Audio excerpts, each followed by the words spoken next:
Welcome back नाज़रीन। Break के बाद एक बार फिर आपको खुशामदीद कहते हैं। नाज़रीन, माजी के साबिक फास्ट बॉलर शोएब अख्तर के सनसनीखेज इंकशाफात, किस हद तक वो यॉर्कर या बाउंसर साबित हो सकते हैं, किस हद तक हकीकत है या फिर इल्ज़ामात हैं या इंकशाफात। इस वक्त हमारे टेलीफोन लाइन पर ज्वाइन किया है मुमताज़ स्पोर्ट्स एनालिस्ट मंसूर अली खान साहब ने। उनसे पूछेंगे कि वो शोएब अख्तर की इस किताब को कंट्रोवर्शियली योर्स किस तरह देख रहे हैं। जी अस्सलाम वालेकुम मंसूर साहब। जी अस्सलाम वालेकुम। मंसूर साहब, क्या कहेंगे, शोएब अख्तर ने जो किताब लिखी, अपना कैरियर तो उनका कंट्रोवर्शियल रहा ही, लेकिन जो किताब भी उन्होंने कंट्रोवर्शियल लिख दी और उस पर यके बाद दीगरे इंटरव्यू और किताब आने से पहले कुछ उसके इक्तसाबात का इंकशाफ करना, सामने लाना, और वो भी इंडिया के अंदर, किस तरह देख रहे हैं आप इसे? देखिए मुबीन, शोएब अख्तर सारी जिंदगी अपने पूरे करियर में इसी बात से मशहूर रहे कि कभी भी वो 10 ओवर जो है वो इकट्ठे नहीं करवा सकते। एक बड़े शॉर्ट स्पेल के बॉलर हैं, 2-3 ओवर ही वो करवा सकते हैं। तो उन्होंने ये भी आज जो हरकत की है वो बड़ी एक शॉर्ट टर्म हरकत है और अपनी किताब बेचने के लिए एक बड़ा वाज़ेह उन्होंने कदम उठाया। और पिछले तकरीबन 6-7 घंटे से, जब से ये कंट्रोवर्सी शुरू हुई है, जब से उन्होंने मीडिया के ऊपर आके बयानात देना शुरू किए हैं, तब से लेके अभी तक मैं किसी एक साबिक क्रिकेटर का इंतजार कर रहा हूं कि वो ये उसका बयान सामने आ जाए कि जी शोएब अख्तर ने जो कुछ कहा उसको बहुत सीरियसली लेना चाहिए और पूरी तरह इंक्वायरी होनी चाहिए कि क्या इस तरह हुआ था या नहीं। हर शख्स ने आके या तो उनकी बात का मजाक उड़ाया है या उनका ये कहना है कि शोएब अख्तर सिर्फ अपनी किताब बेचने के लिए ये सब कुछ कर रहे हैं। और इंडियन मीडिया जो है उनको वैसे ही मसाला चाहिए होता है, तो मसाला उनको मिल गया। वेरी राइट, बहुत अच्छी आपने बात की और बड़ा अच्छा तबसरा किया उनके हवाले से। ये बताएं कि ये आमतौर पर होता यह है, जो साबिक खिलाड़ी होता है, जो स्टार प्लेयर होता है, वो 2 तरीके का इख्तियार करता है अपनी रिटायरमेंट के बाद। आमतौर पे वो कमेंट्री की तरफ चले जाते हैं जिसकी इंग्लिश अच्छी होती है, और शोएब अख्तर की इंग्लिश भी इतनी बुरी नहीं है, या फिर कोचिंग करना शुरू हो जाते हैं, जिस तरह वकार यूनुस ने कोचिंग शुरू की। क्या वजह है शोएब अख्तर ने किताब का जो तीसरा तरीका अपनाया, ये इसकी क्या वजह समझते हैं आप? देखिए अभी किताब का मैं समझता हूँ ये तीसरा तरीका नहीं है, बल्कि ये पहला कदम है। मेरे सोर्सेज कुछ ये बात बता रहे हैं कि शोएब अख्तर को इंडिया के कई चैनल इस वक्त अप्रोच कर रहे हैं और उनको बतौर अपना एक्सपर्ट ओपिनियन मेकर या एक्सपर्ट एनालिस्ट के तौर पे उनको हायर करना चाहते हैं। और आपको पता है जब ये साबिक क्रिकेटर्स को फुल फ्लेश तरीके से कंप्लीटली हायर किया जाता है तो इनको अच्छे खासे पैसे मिलते हैं। तो शोएब अख्तर जो है वो इंडियन मार्केट में अपने आप को कैश कराना चाह रहे हैं। हैरानगी की बात यह है कि पाकिस्तानी क्रिकेटर हैं लेकिन किताब उनकी इंडिया में जाके लॉन्च हो रही है। कोशिश उनकी ये है कि बतौर एनालिस्ट किसी चैनल के साथ वो बतौर कमेंटेटर या एनालिस्ट जो है वो जुड़ जाएं। वसीम अकरम पहले से ही उस मार्केट के अंदर काफी मशहूर हैं और वसीम अकरम को वो थोड़ा सा उस मार्केट से हिट आउट करना चाह रहे हैं, जिसकी वजह उन्होंने वसीम अकरम को आज बुरा भला भी कहा। जबकि हैरानगी की बात यह कि ये वही वसीम अकरम थे जो एक जमाने में इनको टिप्स दिया करते थे, इनको कैंप्स के अंदर और क्लिनिक्स के अंदर, फास्ट बॉलिंग क्लिनिक्स के अंदर इनको टिप्स दिया करते थे। आज वही वसीम अकरम इनके लिए बुरे हो गए। चक्कर सिर्फ और सिर्फ मार्केट का है, वसीम अकरम की मार्केट इंडिया में वो खराब करना चाह रहे हैं। एग्जैक्टली। और वसीम अकरम तो कई अर्सा पहले क्रिकेट छोड़ भी गए और उसके बाद बड़ा मौका था शोएब अख्तर के पास, अगर वो दोबारा भी अपने आप को स्टैब्लिश करना चाहते हैं, लेकिन वो खुद अपनी हरकतों की वजह से स्टैब्लिश नहीं कर पाए, इसलिए वसीम अकरम पर उनका इल्जाम कोई लॉजिकल मालूम नहीं होता।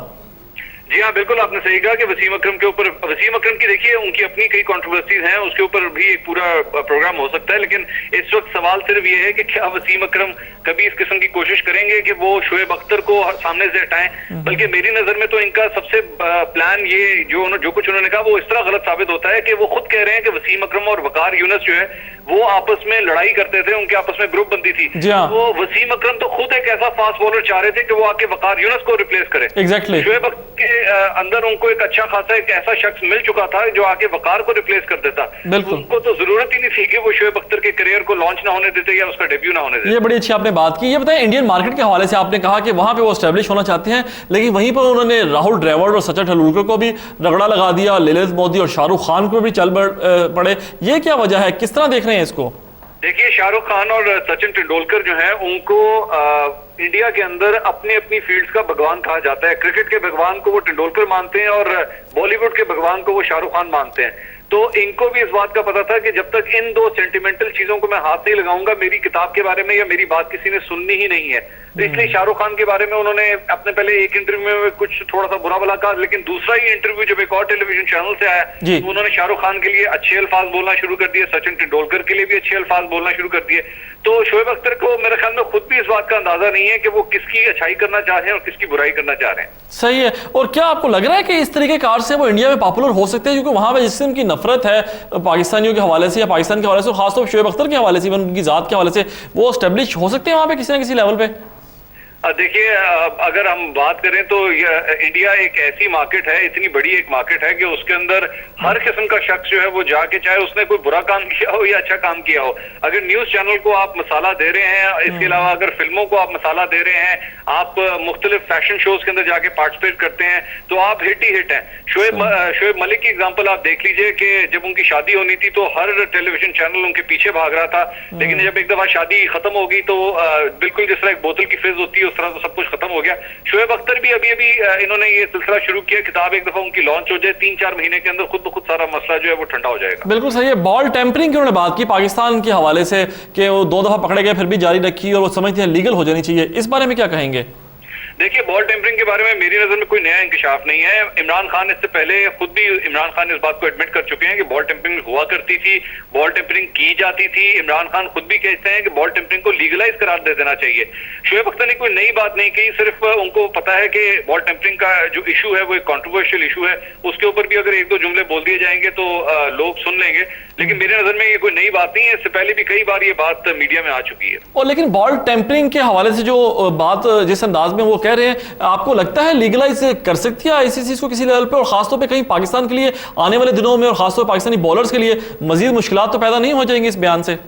देखिए, शोएब अख्तर ने मेरी नजर में ये हरकत करके सिर्फ अपने लिए तो खैर उन्होंने जो कुछ खराब किया ही किया, उन्होंने आने वाले यंग फास्ट बॉलर्स के लिए बहुत सी मुसीबतें क्रिएट कर दी हैं। पाकिस्तान क्रिकेट बोर्ड के लिए, पाकिस्तानी क्रिकेट के लिए, हमारा यंग टैलेंटेड फास्ट बॉलर जो इस वक्त उभर रहा है, 16-17 साल का जो लड़का है जो अभी आने लगा है, उसके करियर के ऊपर भी बदनुमा दाग सा एक लगा दिया है। जब भी कोई परफॉर्मेंस होगी यही कहा जाएगा, और स्पेशली इंडियन मार्केट में, इंडियन मार्केट हमेशा ये कहती है कि पाकिस्तान और इंडिया के दरमियान सिर्फ एक बॉर्डर लाइन का डिफरेंस है, एक जगह से फास्ट बॉलर निकल रहे हैं और एक जगह से फास्ट बॉलर निकलते नहीं है। तो इंडियंस तो पहले ही हमेशा पाकिस्तानियों को इस बारे में क्रिटिसाइज करते रहते हैं कि फास्ट बॉलर की कोई इन्होंने फैक्ट्री लगाई हुई है। इस तरह की बात कहने के बाद तो आपने वैसे ही अपना ऊपर एक और दाग लगा दिया कि शायद ये फास्ट बॉलर सिर्फ और सिर्फ बॉल टेम्परिंग की वजह से स्विंग कर पाते हैं, यॉक कर पाते हैं, या इनको इन द एयर मूवमेंट मिलती है। इन्होंने खुद मेरी नजर में एक बिला वजह की कंट्रोवर्सी खड़ी की है। और एग्जैक्टली ये जो इन्होंने खुद नाखून की बात की कि वो नाखून के जरिए बॉल टेम्परिंग करते थे, तो फिर लोगों को शाहिद अफरीदी भी याद आ गए जो दांतों से चुबाने की कोशिश कर रहे थे गेंद को, तो ये तो फिर पूरे पाकिस्तानी टीम के ऊपर कई सवालिया निशान उठ सकते हैं। हाँ जी, बिल्कुल आप सही कह रहे हैं। और नाखून के साथ भी होता था, बॉटल नेक्स जो होते थे उनके साथ इस्तेमाल किया जाता था। एक तस्वीर इनकी है शोएब अख्तर की इंग्लैंड के अंदर, जहां ये अपने जूतों के स्पाइक्स के बॉल की शेप खराब करने की कोशिश कर रहे हैं। मेरी नजर में कोई नई बात नहीं है। कोई नाखून के साथ इमरान खान वाली बात है, इमरान खान ने भी एक बार इसी तरह की बात की थी कि नाखूनों के साथ जो है वो इस्तेमाल किया जाता था, चिंगम के साथ इसकी शाइन इंक्रीज की जाती थी बॉल की। ये बात भी इमरान खान पहले भी कई बार चुके हैं। मेरी नजर में शोएब अख्तर ने कोई नई बात नहीं की इसमें। और पाकिस्तान के हवाले से बताइएगा, वसीम अकरम का कोई रद्द-ए-अमल अभी तक सामने नहीं है, कोई आएगा रद्द-ए-अमल या वो खामोशी इख्तियार करेंगे इस पे? देखिए, वसीम अकरम का के हलकों में एक बहुत इंपॉर्टेंट स्टेचर है, और जिस तरह सचिन तेंदुलकर ने अभी एक चैनल से गुफ्तगू करते हुए उनका ये कहना था कि शोएब अख्तर की बात का जवाब देना भी मैं अपनी तौहीन समझता हूँ।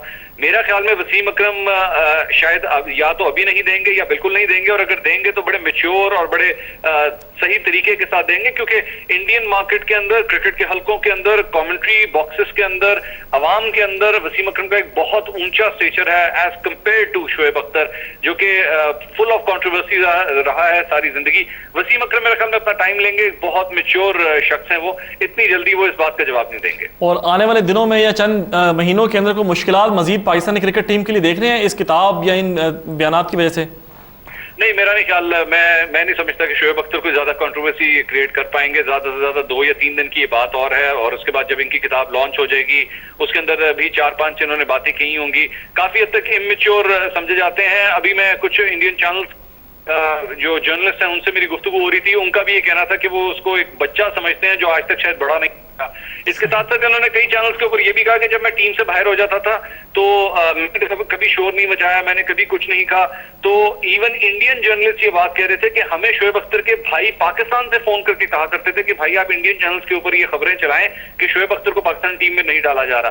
तो बचगाना हरकतें हैं, मेरे ख्याल में बहुत बच्चों वाली उन्होंने बातें की हैं। मैं अभी भी किसी साबिक क्रिकेटर का इंतजार कर रहा हूं कि वो शोएब अख्तर की इन बातों को, इन इंकशाफात को आके मीडिया के ऊपर आके सपोर्ट कर दे किसी तरह। वेरी राइट, बहुत शुक्रिया मंसूर अली खान साहब, इंशाल्लाह आपसे फिर राब्ता होगा। जैसे मुमताज़ स्पोर्ट्स एनालिस्ट मंसूर अली खान कराची से हमारे साथ टेलीफोन पर गुफ्तगू कर रहे थे और बहुत ही अच्छे अल्फाज के अंदर एक ही जुमले में उन्होंने कंक्लूजन कर दिया है शोएब अख्तर की सारी गुफ्तगू है कि वो अभी तक एक ऐसे साबिक टेस्ट क्रिकेटर का इंतज़ार कर रहे हैं जो मेच्योरली या संजीदगी से कहे कि शोएब अख्तर के इल्ज़ामात और इंकशाफात की तहकीकात होनी चाहिए।